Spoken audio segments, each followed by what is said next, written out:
آیت اللہ محمد حسین طباطبائی جس پر رمضان کے اندر عمل کیا کرتے تھے. اچھا، اب ضروری نہیں ہر شخص کے حالات الگ ہوتے ہیں. بہت سے لوگ اس کے اوپر عمل کر سکتے ہیں، کچھ کوشش کر کے عمل کر سکتے ہیں، کچھ کے ساتھ ایسی مصروفیات ہوتی ہیں کہ مکمل اس پر عمل نہیں کر سکتے ہیں. تو جس حد تک بھی ہو سکے وہ یہ کیا کرتے تھے. اور ہمیں اور بھی علماء اور عرفاء کی زندگی کے اندر چیز ملتی ہے، ماہ رمضان میں پوری رات جاگ کر گزارنا. لیکن لوگوں کے ساتھ، یہ میں نے کہا نا، ہر شخص کے حالات الگ ہیں. جاب پہ بھی جانا ہے، پڑھنے بھی جانا ہے، یا کوئی اور مصروفیات ہیں. لیکن اگر ایسا کچھ نہیں ہے اور کچھ مینیج ہو سکتا ہے، تو جو افراد اس کو مینیج کر سکتے ہوں وہ کم از کم ماہ رمضان میں پوری رات اگر جاگ سکیں تو بے انتہا فائدے. اور خود آیت اللہ محمد حسین طباطبائی کہتے تھے، فرماتے تھے کہ مجھے یاد نہیں پڑتا، یعنی بالکل بچپن اور جوانی کے دور سے لے کر اب تک میں پوری زندگی میں رمضان کی کسی ایک رات بھی سویا ہوں، مجھے یاد نہیں. تو اب خواہ آپ پوری رات جاگیں یا نہ جاگیں، دو کام اگر آپ کر لیں تو بہترین رمضان کی جو ہے آپ کی راتیں گزریں گی. اور استقبال حقیقتاً گویا آپ نے رمضان کا صحیح طور پر کیا. وہ یہ ہے کہ روزانہ ایک تو نماز شب کو فراموش نہ کریں، اور نماز شب سے مراد 11 رکعت ہی پڑھیں. 11 رکعت، ایک تو ایک مختصر 3 ایک والی، وہ بھی اپنی جگہ پہ ہے، چلیں جب کبھی ایسا موقع ہو جائے. لیکن رمضان میں کوئی ایکسکیوز نہیں بنتا ہے کہ آپ 11 رکعت کی نماز شب کو فراموش کریں. اور دوسری ہے نماز جعفر طیار. یہ کم سے کم ہفتے میں ایک دن تو ضرور رمضان میں پڑھیں. روز پڑھیں تو کیا ہی کہنا، گویا ایک خزانہ اس کے پاس آ جائے گا علم و معرفت اور عمل کے اعتبار سے، اور نامہ اعمال جو اس کا بھاری ہوگا. یہ دو چیزیں، ایک تو نماز شب اور ایک نماز جعفر طیار، اس کی راتوں ملتا ہے. باقاعدہ علماء کہتے ہیں شیاطین نے باقاعدہ ایک شیطان مقرر کیا ہے جو فقط اور فقط آپ کو نماز شب سے ہٹانے کے لیے مقرر ہے. آپ کو دماغ میں نماز شب کا آنے نہیں دے گا، وسوسے ڈالے گا. آپ کی کوشش کریں گے آپ پڑھیں، آپ کو پڑھنے نہیں دے گا. پڑھنے شروع بھی کریں گی، وہ آپ کو کہے گا کہ نہیں 1 رکعت ہی پڑھ لو، بس 3 رکعت ہی پڑھ لو، جائز تو ہے. بہت سارے اس طرح کے وسوسے ڈالے گا. اور آپ کو کہ شیاطین نے پورا فل ٹائم ایک شیطان اس پر مقرر کیا ہوا کہ جو نماز شب نہ پڑھنے دی. تو یہ اچھا علماء فرماتے ہیں نماز شب کے لیے جو وسوسہ پیدا کرتا ہے یہ شیطان، اور یہ بہت طاقتور شیطان ہے. اور اس کا وسوسہ بھی بہت طاقتور ہوتا ہے کہ اکثر افراد اس سے مغلوب ہو جاتے ہیں سوائے مخلص لوگوں کے، یعنی جن کے اوپر اس کا اثر نہیں چلتا وہ ایک الگ ہے. لیکن اس کے علاوہ یہ بہت اسٹرانگ وسوسہ ڈالتا ہے کہ لوگ نماز شب پڑھنے سے رہ جائیں. علماء ایک بڑی اچھی بات فرماتے ہیں کہ جو شخص بھی تعقیبات نماز کا پابند ہے اسے پھر سحر اور جادو سے نمٹنے کے لیے کسی اور دعا کو پڑھنے کی کوئی ضرورت ہی نہیں.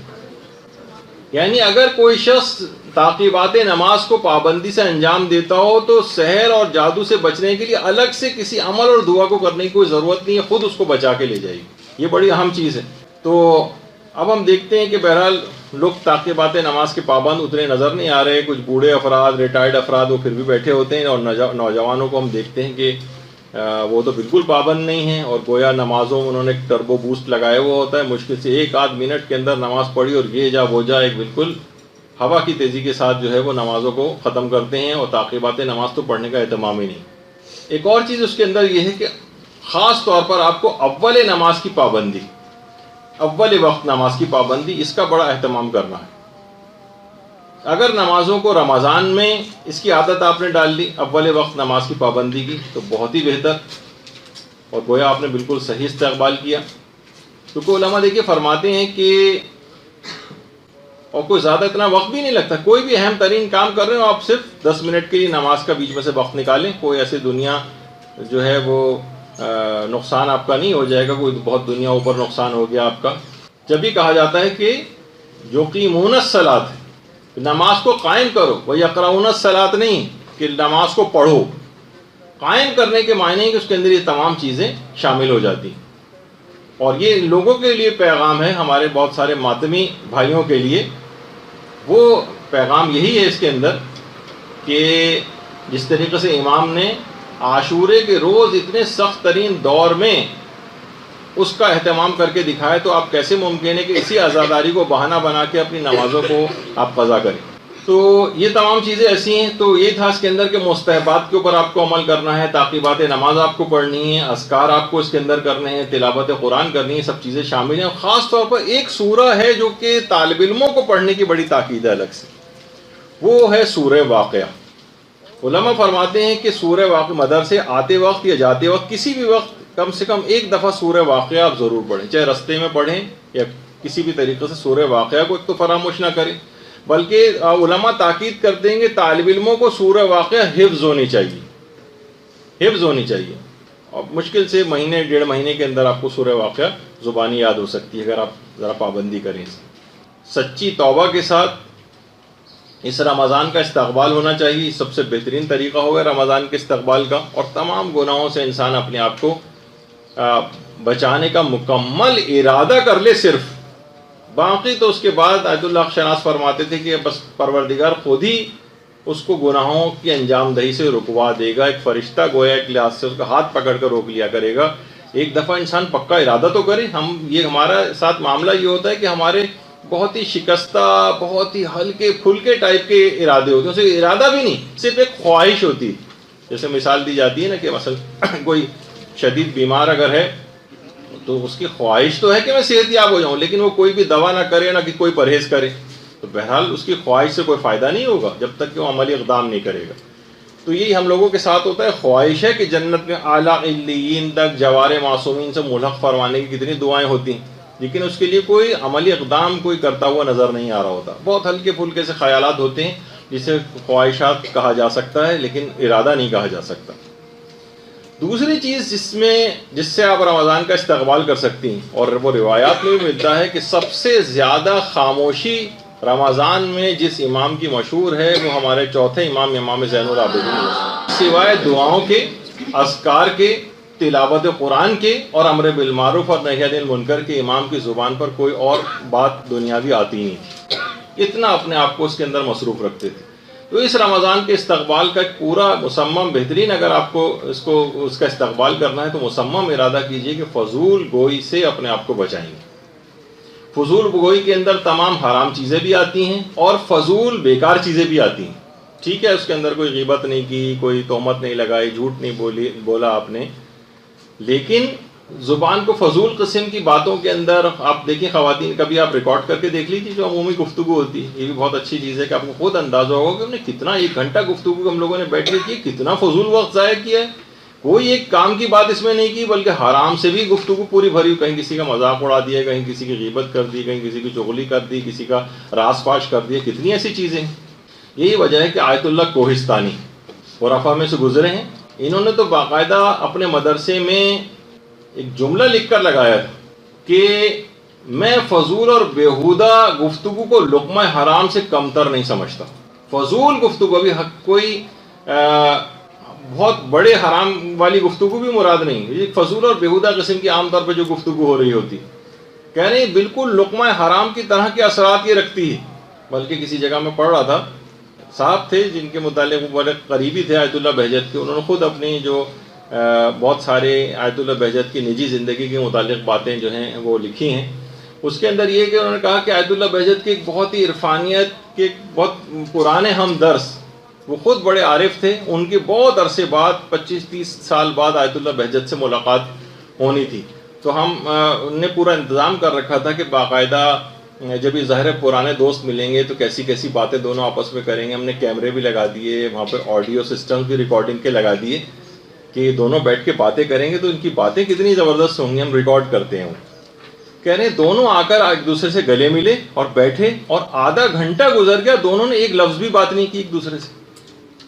آدھے گھنٹے تک بیٹھے رہے اور اس کے بعد اٹھ کر چلے گئے. انہوں نے کہا آغا کوئی بات چیت ہی نہیں ہوئی. آیت اللہ بہجت نے کہا کہ ساری باتیں ہو گئی. اب کس اعتبار سے انہوں نے کس طرح سے، یعنی اپنی زبان کو بھی ہلائے بغیر، عام باتوں کے اندر بھی اتنی بعض اوقات احتیاط ہم علماء میں دیکھتے ہیں کہ ایسا نہیں کہ بس آپس میں بیٹھے ہوئے ادھر ادھر کے قصے کہانیاں انہوں نے کر رکھے ہیں اور جس طرح ہم آپس میں گفتگو کر رہے ہوتے ہیں. تو اپنی زبان کو فضول باتوں، بیہودہ باتوں سے بھی اپنے آپ کو بچاتے ہیں اور فضول گوئی سے بھی اپنے آپ کو بچاتے ہیں. تو دوسری چیز اس میں خاص طور پہ دیکھیے کہ زیادہ تر اپنی زبان کو استقبال کا بہترین استقبال شمار ہوگا رمضان کا کہ اس دوران اگر آپ اپنی زبان کو فضول باتوں سے بالکل ایک طرف کر لیں، اور سوائے اذکار کے، سوائے دعاؤں کے، سوائے ذکر الہی کے، سوائے تلاوت قرآن کے چوتھے امام کی سیرت پہ پوری عمل کرنے کی کوشش کریں تو بہترین استقبال رمضان کا آپ کا ہوگا۔ اس کے بعد ایک اور علماء کہتے ہیں مال حرام سے پرہیز، مال حرام سے، اس میں خاص طور پر انسان یہ دیکھے تو علماء یہ فرماتے ہیں کہ زہر تو انسان کے جسم کو ہلاک کرتا ہے، لیکن مال حرام روح کو ہلاک کر دیتی ہے۔ مال حرام انسان کی روح کو ہلاک کر دیتا ہے۔ یہ خود ایک بہت بڑی وجہ ہے کہ ہماری جو توبہ نہیں ہو پاتی ہے صحیح طریقے سے، اور ہم لوگ بڑے پریشان ہوتے ہیں کہ ہم ادھر توبہ کرتے ہیں ادھر ٹوٹ جاتی ہے۔ اس کی ایک بہت بڑی وجہ ہے کہ مختلف ذرائع سے حرام مال ہمارے جسموں میں پہنچا ہوا ہوتا ہے۔ کبھی مثلا خمس نہ نکلا ہوا مال ہم استعمال کر رہے ہوتے ہیں، کبھی کسی دوسرے کا حق استعمال کر رہے ہوتے ہیں، کبھی ملازمت اور کاروبار کے اندر کچھ ایسے حرام ہوتے ہیں کہ ہمارے اس میں غذا کے اندر اور مال کے اندر حرام چلا جاتا ہے، کئی ایسی اسکیموں کے اندر پیسہ لگایا ہوا ہے، بہت ساری اس طرح کے حقوق لوگوں کے ہیں، میراث کی غلطیاں ہیں، اسی مکان کے اندر رہ رہے ہیں، کسی کو اس کا حق نہیں دیا ہوا، میراث صحیح تقسیم نہیں کی ہوئی، بہت سارے ایسے مسئلے ہوتے ہیں جس کی وجہ سے ہم گناہوں کی طرف بڑے آرام سے کھنچ جاتے ہیں اور نیکیوں سے کٹے ہوئے رہتے ہیں۔ جبکہ آیت اللہ سید حسن علی نخودکی اصفہانی، یہ بھی امام خمینی کے عرفانیات کے، امام خمینی ان سے دستور العمل لینے کے لیے جاتے تھے۔ یہ خود فرماتے تھے کہ دو چیزیں ایسی ہیں جو آپ کے تمام کاموں کو صحیح کر سکتی ہیں، دو چیزیں، اور آپ کی ساری پریشانیاں بھی ٹھیک کر سکتی ہیں۔ وہ فرماتے تھے ایک تو غذائے حلال ہے، یعنی حلال غذا انسان اگر اس کا اہتمام کر لے، اور دوسرا نمازوں میں خشوع و خضوع اور نمازوں کی اصلاح کر لے۔ یہ دو کام ایسے ہیں کہ اگر یہ کسی نے صرف ان دو کاموں کو بھی کر لیا، اس کے تمام دنیاوی اور اخروی تمام کاموں کی اصلاح ہو جائے گی اور اس کی ساری پریشانیاں دور ہو جائیں گی، صرف ان دو چیزوں کی وجہ سے۔ اور انہی دو چیزوں کے اندر ہم دیکھتے ہیں کہ کس طریقے سے ہماری نمازیں ہیں، وہ بھی آپ دیکھ لیجئے، نہ اس میں کوئی خشوع ہے، نہ خضوع ہے، نہ کوئی اصلاح والی بات ہے۔ ذرا سے آپ مستحبات لوگوں کو بتائیں تو کہتے ہیں نماز بہت لمبی ہونے لگتی ہے، اور آپ دیکھیں کس طریقے سے لوگ منٹوں اور سیکنڈز کے اندر نمازوں کو ختم کر کے، کیونکہ اس کی اہمیت ہی سے واقف نہیں، تو نہ نمازوں کی اپنی اصلاح کی ہے، نہ اس میں کوئی خشوع و خضوع اور توجہ سے کام لیا ہے، اور نہ ہی اپنے آپ کو مال حرام سے بچایا۔ یہ ہماری بہت ساری وجوہات ہیں مشکلات اور پریشانیوں کی۔ وہ فرماتے ہیں یہ دو چیزیں اگر ٹھیک کر لیں آپ، سارے کام ٹھیک ہو جائیں گے، ساری پریشانیاں دور ہو جائیں گی۔ غذائے حلال، اس کا اتنا وقت نہیں ہے، ہر دفعہ اس کا ایک سرسری سے ہی ذکر آتا ہے، لیکن عمومی زندگی میں اس حرام و اموال کی انسان کو خود دیکھنا چاہیے کہ میں کہاں اس کے اندر مبتلا ہو رہا ہوں۔